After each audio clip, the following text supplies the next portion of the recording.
এমন একজন নেতাকে এখানে পেয়েছি যিনি যে চার মহান নেতা জেলের অভ্যন্তরে মারা গেছিলেন তাদের সহকর্মী হিসাবে, তাদের বন্ধু হিসাবে, তাদের রাজনৈতিক সহসঙ্গী হিসেবে অত্যন্ত কাছের একজন মানুষ ছিলেন।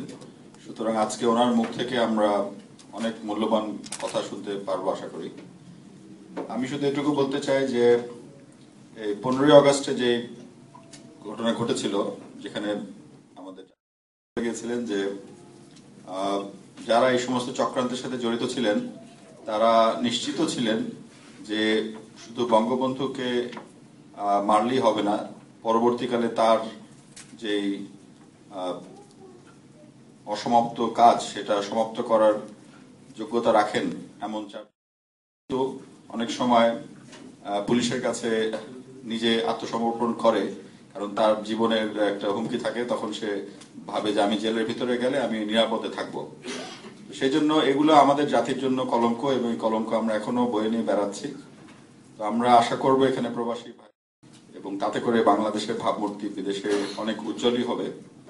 তাছাড়া আমাদের যারা দেশের স্বাধীনতা অংশগ্রহণ করেছিলেন, পরবর্তী পর্যায়ে এই ধরনের অপমৃত্যুর কবলে পড়েছেন তাদের সকলের এবং তাদের পরিবারের আমরা দোয়া করছি। তিনি সর্বত্রই সমাধিত হন। আবার অনেক অপ্রিয় সত্য কথা বলতে গিয়ে অনেকের বিরাগ ভাজন হয়েছেন। তবুও শত চক্রান্ত, বাধা বিপত্তি, অন্যায়ের বিরুদ্ধে, জাদুকারের বিরুদ্ধে রাজপথের এক লড়াকু সৈনিক। এই স্বল্প পরিসরে রাজনৈতিক বিশ্লেষণে যার বিশ্লেষণ করা সম্ভব নয়,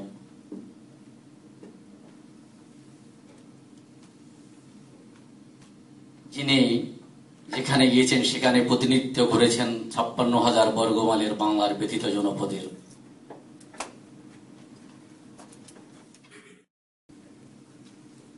পঁচাত্তরের রক্তখোলা দিন, বঙ্গবন্ধুকে হত্যার 79 দিন পর ঢাকার কেন্দ্রীয় কারাগারের অন্ধকার প্রকোষ্ঠে নিষ্ঠুর নির্মমভাবে প্রাণ দিতে হয়েছিল আমরা জানি মুক্তিযুদ্ধের অন্যতম সংগঠক, বঙ্গবন্ধুর সহযোগী সহযোদ্ধা, জাতীয় চার নেতা। আমি তাদের রুহের মাগফিরাত কামনা করছি, তাদের শোক সন্তপ্ত পরিবারের প্রতি সমবেদনা জ্ঞাপন করছি এবং ঘাতকদের দণ্ড প্রার্থনা করছি। বন্ধুগণ,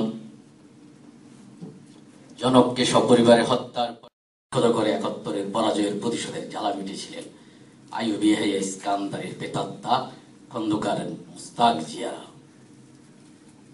75-এর হত্যাযজ্ঞ, 3রা নভেম্বরের হত্যাযজ্ঞের পর বাঙালিকে পিছিয়ে দিয়েছিলেন প্রগতির অগ্রমিছিল থেকে। আজ পর্যন্ত জেল হত্যার বিচার এবং তদন্তের কাজ বন্ধ করে রাখা হয়েছিল। 96 সালে আওয়ামী লীগ সরকার রাষ্ট্রভার ক্ষমতা গ্রহণ করলে জেল হত্যার পূর্ণ তদন্ত এবং বিচারের প্রক্রিয়া শুরু হয়। সেজন্য বর্তমান সরকারের মাননীয় মন্ত্রী মহোদয়কে আমরা অভিবাদন জানাচ্ছি। পরিণত হয় আজ সেই দুষ্ট রাজনীতি কলুষিত করেছে আমাদেরকে। অসাধু রাজনীতির অভিভাবকত্বে আজ সত্যিকারের নির্ভীক রাজনীতিক সাহসী সন্তানেরা আজকে বিপন্ন হয়ে পড়ছেন।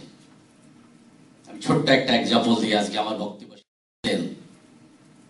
আমেরিকা এবং সিঙ্গাপুরের আদালতে যার ছেলের দুর্নীতির দায়ে বিচার হয়, বিশ্বের সেরা অর্থ পাচারকারীদের শীর্ষস্থানে শীর্ষ তালিকায় যার সন্তানের নাম, যার রাজত্বকালে দেশ 5 বার দুর্নীতির কারণে বিশ্ব চ্যাম্পিয়ন হয়েছেন। সম্প্রতি আপনারা জানেন আমেরিকার জাস্টিস ডিপার্টমেন্টের প্রতিবেদনে যেখানে বিশ্বের শীর্ষ দুর্নীতিবাজদের এক প্রোফাইল তুলে ধরা হয়, সেখানে শীর্ষস্থানে রয়েছেন বাংলাদেশ। জাতির কুলাঙ্গারেরা সেদিন বঙ্গবন্ধুর 4 ঘনিষ্ঠ সহচর তারা হত্যা করেছিল, যে জেল মায়ের পেটের থেকে নিরাপদ সে জায়গায়। আপনারা জানেন, বলা হয় বঙ্গবন্ধু বাকশাল করেছিল বলে বঙ্গবন্ধুকে হত্যা করা হয়েছিল।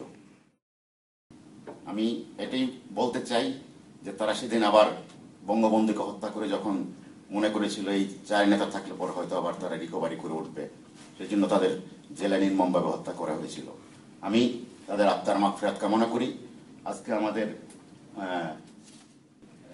উপদেষ্টা মণ্ডলীর সম্মানিত সদস্য, এবং বাংলাদেশ সরকারের মাননীয় মন্ত্রী সঞ্জিত সেনগুপ্ত এমপি এবং উপস্থিত আছেন আমাদের মহামান্য রাষ্ট্রদূত সাহেব, মঞ্চে উপবিষ্ট আছেন জাপান আওয়ামী লীগের।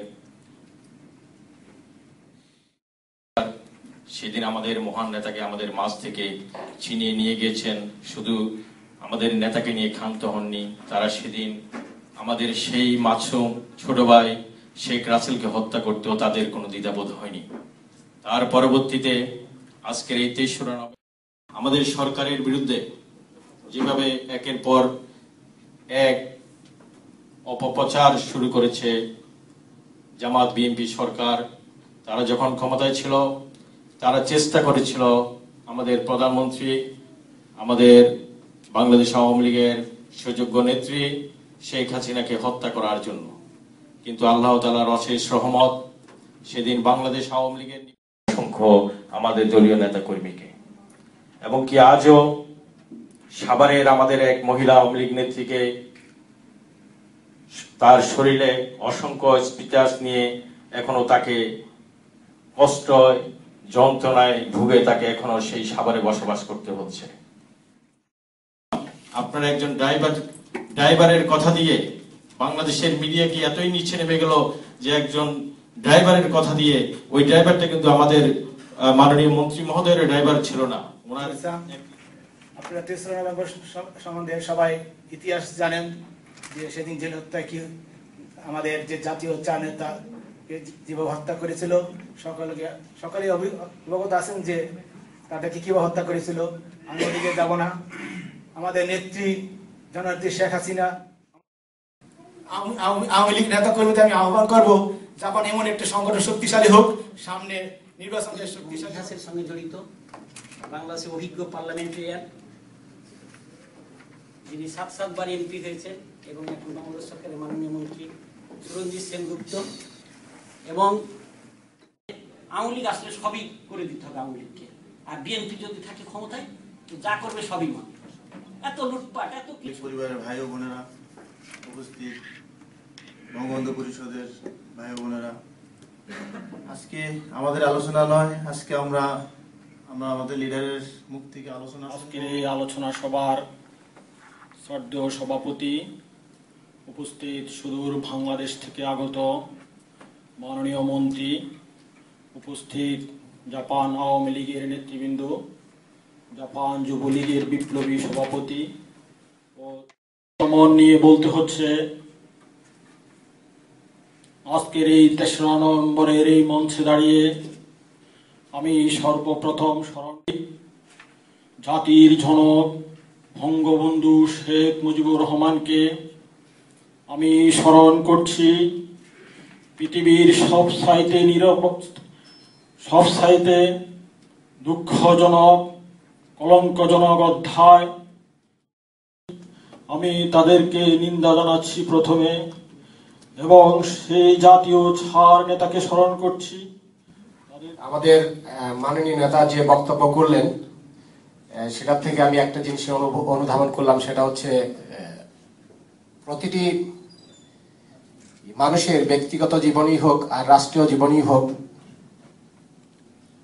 উন্নত চিন্তা এবং প্রসারিত দৃষ্টিভঙ্গি মানুষের, সেটা মানুষকে এগিয়ে নেওয়ার জন্য, এবং রাষ্ট্রীয় জীবন হোক এবং সেটা